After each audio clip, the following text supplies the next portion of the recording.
Salut, ici Résumé court. Aujourd'hui, je vais vous faire le résumé du film thriller de 2019 appelé Obsession secrète. Spoiler à venir. Attention et prenez soin de vous. Le film commence par montrer une scène de nuit pluvieuse dans laquelle une femme nommée Jennifer est poursuivie par un homme mystérieux. Elle essaie d'appeler le 911 mais il semble que sa tentative ait échoué car l'appel ne passe pas. Voyant une camionnette blanche s'approcher, elle s'enfuit immédiatement de l'endroit et entre dans une toilette publique. Pendant que l'homme mystérieux vérifie les toilettes, elle parvient à s'échapper et revient à sa voiture. Mais comme cela arrive souvent dans des moments d'urgence, la voiture refuse de démarrer, ce qui lui cause encore plus de panique tandis que l'homme mystérieux apparaît soudainement devant elle. Heureusement, le moteur de la voiture est capable de démarrer après plusieurs tentatives. Elle appuie rapidement sur la pédale d'accélérateur mais la voiture recule à la place. Il s'avère que la voiture a été connectée à la voiture derrière à l'aide d'un câble. Comme elle n'a pas d'autre choix, elle décide de sortir de la voiture afin de s'éloigner de l'endroit. Mais malheureusement, elle est heurtée et assommée par une voiture qui passe. Jennifer est alors immédiatement transportée à l'hôpital pour un traitement d'urgence et le personnel médical mentionne qu'elle n'a pas de carte d'identité sur elle. Alors que les médecins tentent de lui sauver la vie, son mari nommé Russell Williams arrive à l'hôpital et se précipite à l'intérieur pour voir sa femme. Mais il n'est pas autorisé à entrer. Peu de temps après, les infirmiers informent Russell que l'accident provoque un saignement dans le cerveau de Jennifer, entraînant en conséquence une amnésie dans laquelle elle est incapable de se remémorer les événements de la nuit précédente, ou même de sa vie antérieure. Le lendemain, Russell Williams rencontre un détective nommé Frank Page et il est interrogé sur l'incident présumé de sa femme. À ce stade, le détective essaie de savoir ce que faisait sa femme dans l'air de repos toute seule au milieu de la nuit sans pièce d'identité. Russell explique que sa femme est allée faire les courses pour le dîner ce soir-là et après cela, il n'a plus de nouvelles d'elle. Il dit aussi qu'ils n'ont eu aucun problème avant l'incident. Le détective informe que la voiture de Jennifer a disparu et qu'il va essayer de la retrouver en premier. Avant de partir, Page lui tend la carte de visite et exprime le souhait de parler avec sa femme une fois qu'elle sera réveillée. Après quelques jours à l'hôpital, sa femme reprend enfin connaissance et voit des fleurs avec un mot de son mari. Peu de temps après,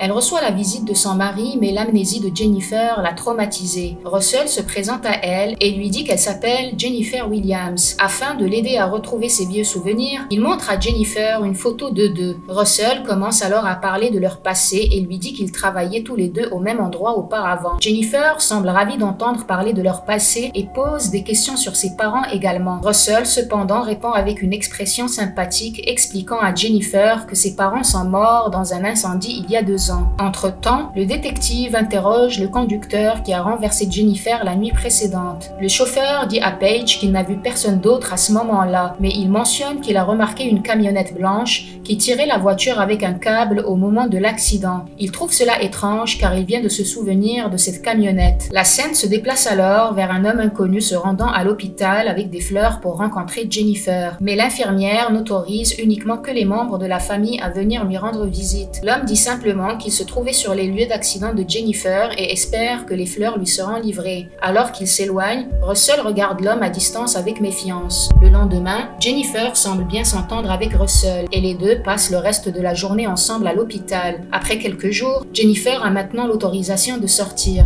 Elle a été munie d'une canne en raison du fait que sa jambe n'a pas encore récupéré. Après cela, Jennifer est accompagnée par Russell dans leur maison à la montagne. Quand ils rentrent à la maison, Russell remémore à Jennifer tous les souvenirs et activités qu'ils appréciaient avant. Dans un premier temps, il essaie de l'aider à retrouver peu à peu sa mémoire en lui faisant regarder leurs photos de mariage. Jennifer commence alors à errer dans la maison, mais il semble que ses mauvais souvenirs refont soudainement surface dans son esprit. En conséquence, Jennifer se sent toujours mal à l'aise puisqu'elle ne se souvient toujours pas de ce qui lui est vraiment arrivé. Alors que Russell prépare à manger pour Jennifer, il reçoit soudainement un appel téléphonique du détective Page. Alors, il se précipite hors de la maison pour avoir un meilleur signal. À ce stade, le détective Page informe qu'ils n'ont toujours pas trouvé la voiture de sa femme. Il a interrogé 2 hommes qui ont affirmé avoir vu une camionnette blanche près de la Seine, et l'un d'eux a peut-être vu que le camion tirait la voiture de sa femme avec un câble. Le détective Page espère alors que Jennifer pourra le rencontrer au commissariat demain à 11h.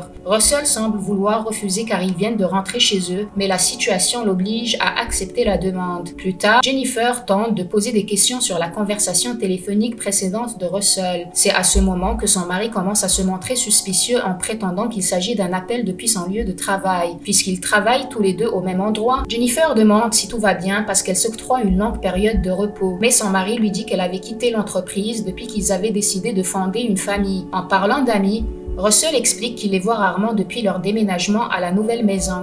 Il dit ensuite à Jennifer qu'il va lui acheter un nouveau téléphone portable car la police n'a pas encore trouvé l'ancien. La scène se déplace ensuite vers un homme qui avait visité l'hôpital avec des fleurs. Au moment où il est sur le point d'entrer dans la maison, Russell apparaît soudainement par derrière et lui demande dans quel but il a envoyé les fleurs. À ce stade, Russell ne cache plus sa nature de psychopathe en frappant et en tuant l'homme car il ne veut que personne d'autre ne voie sa femme. Il emmène ensuite le corps de l'homme chez lui et l'enterre dans l'arrière-cour de sa maison. Peu de temps après, Jennifer se réveille et essaie d'appeler son mari en remarquant que quelqu'un se trouve dans son jardin. Mais au lieu de cela, elle est surprise de voir que c'est son mari qui est dans l'arrière-cour et elle se demande ce qu'il fait là au milieu de la nuit. Le lendemain, Russell dit simplement qu'il n'a pas pu dormir la nuit dernière, donc Jennifer n'en demande pas plus sur ce sujet. Il dit ensuite à Jennifer qu'il ira en ville pour faire quelques courses ainsi qu'acheter un nouveau téléphone pour elle. Mais il semble que Russell ait oublié le rendez-vous de sa femme. Le détective Page essaie d'appeler Russell mais tombe sur sa messagerie vocale. À ce moment-là, le détective Page veut vraiment rencontrer Jennifer. Alors, il essaie de trouver leur adresse personnelle dans la base de données de la police sous le nom de Russell Williams, mais étrangement, ce nom n'apparaît pas dans le comté où il vit. Par conséquent, le détective demande à son collègue de retrouver le numéro de téléphone portable de Russell. Il poursuit alors son enquête en se rendant à l'hôpital et rencontre les infirmiers. Le détective Page demande les informations sur l'adresse du domicile que Russell avait précédemment fourni à l'hôpital. Pendant ce temps, Jennifer, qui est seule à la maison, passe son temps à feuilleter de vieilles photos d'elle-même et Russell. Elle commence à sourire en regardant toutes les photos et se souvient de la journée de mariage avec Williams. Mais son sourire s'arrête brusquement lorsqu'elle tombe sur une des photographies. Sur la photo, Jennifer remarque quelque chose d'étrange, à savoir que les cheveux de Russell ne semblent pas être de la même couleur que dans le miroir. Cela éveille ses soupçons, l'incitant à descendre et à vérifier le portable de Russell. Elle essaye plusieurs mots de passe différents, y compris son nom complet, mais elle est incapable d'obtenir l'accès. Peu de temps après, Russell rentre chez lui et Jennifer fait rapidement semblant de redécouvrir les étagères. Russell lui donne alors le nouveau téléphone portable qu'il a acheté. Mais quand elle l'allume, il n'y a aucun signal puisqu'il se trouve dans les montagnes. La scène passe ensuite au détective Page qui se rend à l'adresse du domicile que Russell a fourni à l'hôpital auparavant. Mais il s'avère que la maison n'est pas celle de Russell Williams, mais plutôt celle de quelqu'un d'autre. Et la résidente n'a jamais entendu parler de Russell et de Jennifer Williams. Le détective appelle alors son collègue et commence à se demander comment Russell a pu arriver à l'hôpital, car l'hôpital n'avait aucun contact avec la famille de Jennifer pour l'informer de son accident. Concernant le numéro de téléphone de Russell, l'officier informe que Russell a utilisé un téléphone public et qu'il ne pouvait pas être tracé. Plus tard, dans la nuit, juste au moment où Russell est sur le point d'embrasser Jennifer, Jennifer revit soudain son traumatisme par des souvenirs de son passé. Elle se rétracte, ne voulant plus d'intimité avec son mari. En conséquence, Russell se met en colère car sa propre femme refuse de le laisser le toucher malgré ses efforts pour aider Jennifer à se rétablir. Se sentant coupable de ce qu'il a dit, Russell s'excuse et descend garder un œil sur Jennifer à partir de son ordinateur portable. Au poste de police, le détective Page contacte les infirmières et demande à voir les images provenant de la caméra de l'hôpital. Il demande à la sécurité s'il y a des images de la camionnette blanche la nuit où Jennifer est venue. À ce stade,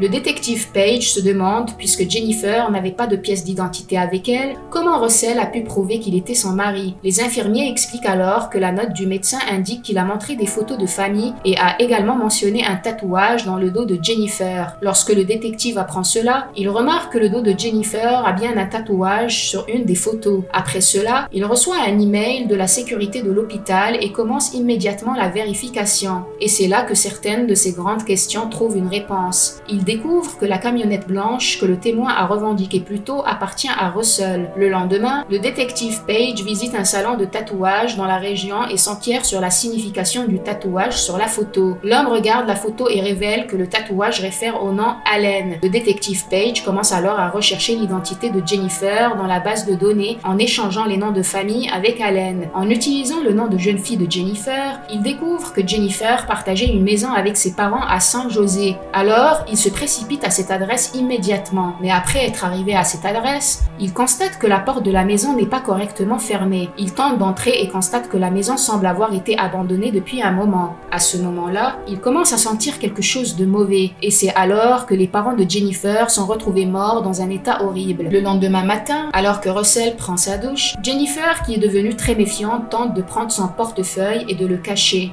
Elle demande ensuite à Russell d'acheter des produits d'épicerie afin qu'elle cuisine pour le dîner. Après le départ de Russell, elle vérifie son portefeuille et trouve enfin son permis de conduire avec son nom de jeune fille. Pendant ce temps, le détective Page poursuit son enquête en visitant le lieu de travail de Jennifer et Russell. L'un des membres du personnel l'informe que Jennifer et Russell ont quitté leur emploi avant leur mariage. L'homme montre ensuite à Page une photo de Jennifer et Russell Williams lorsque l'entreprise avait organisé un voyage entre employés. À ce moment-là, tout est enfin clair car le détective sait que l'homme qui a amené Jennifer à la maison n'est pas son mari. L'homme figure sur la même photo avec le vrai Russell Williams et son nom est Ryan Garty, leur collègue. Le détective Page demande alors tous les contacts qui pourraient l'aider à retrouver l'homme sans divulguer ce qui se passe. Jennifer, d'autre part, se précipite vers le bureau de Williams et il s'avère que le mot de passe de l'ordinateur portable est son nom de jeune fille. C'est à ce stade que nous découvrons comment Ryan a procédé aux retouches photos. Jennifer trouve la photo originale et non éditée de Russell Williams. Elle se souvient enfin de ses vrais souvenirs avec son vrai mari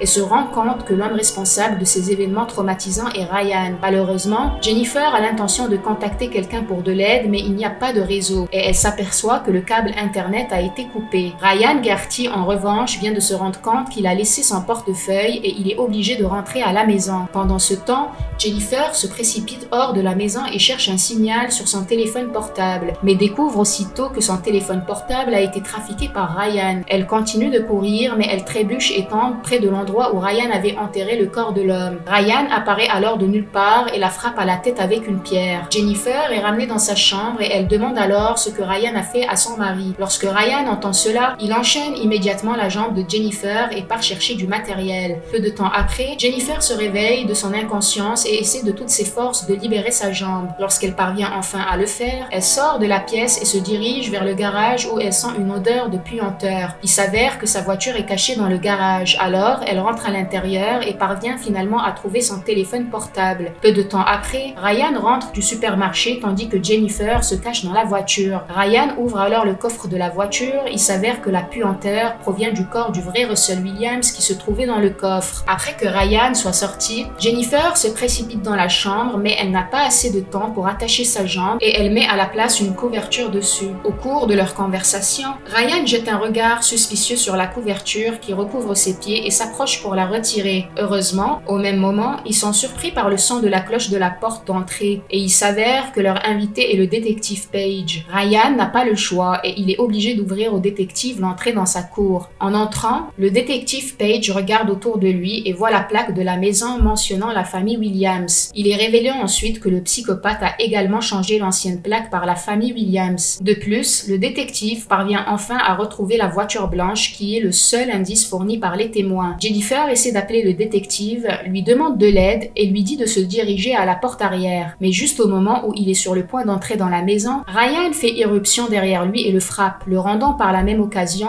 inconscient. À ce stade, Jennifer ne peut absolument rien faire. Ryan la ramène à sa chambre. Il sort ensuite pour s'occuper du détective Page et attrape une corde. Après cela, il retourne dans la pièce et il lie les mains de Jennifer. Ryan finit par tout lui dire sur ses souvenirs, y compris le fait qu'il avait toujours admiré Jennifer auparavant. Jennifer était sur son radar depuis longtemps et il l'a traquée jusqu'au point de devenir obsédé par elle au fil des ans. Mais au final, ses efforts ont été vains car Jennifer a choisi Russell Williams plutôt que lui, ce qui le rendit furieux. Il a donc choisi de tuer les parents de Jennifer, Russell et toute autre personne qui pourrait se mettre au travers de son chemin. Il révèle qu'il allait tuer Jennifer également, mais que ses plans ont changé lorsqu'il a découvert que Jennifer souffrait d'amnésie. Le détective Page s'avère être à l'intérieur du congélateur verrouillé et il essaie de briser la porte. Pendant que Ryan descend pour déplacer la voiture du détective et aller chercher de l'eau, Jennifer tente d'attraper un briquet afin de brûler la corde qui lie ses mains. Il lui faut fournir quelques efforts pour enfin être capable de brûler la corde avant que Ryan n'arrive dans la chambre. Ryan, qui vient d'entrer, se rend compte qu'elle n'est plus là. Par derrière, Jennifer s'approche lentement et le frappe jusqu'à ce qu'il s'évanouisse. Jennifer s'enfuit alors de là et descend les escaliers aussi vite qu'elle le peut,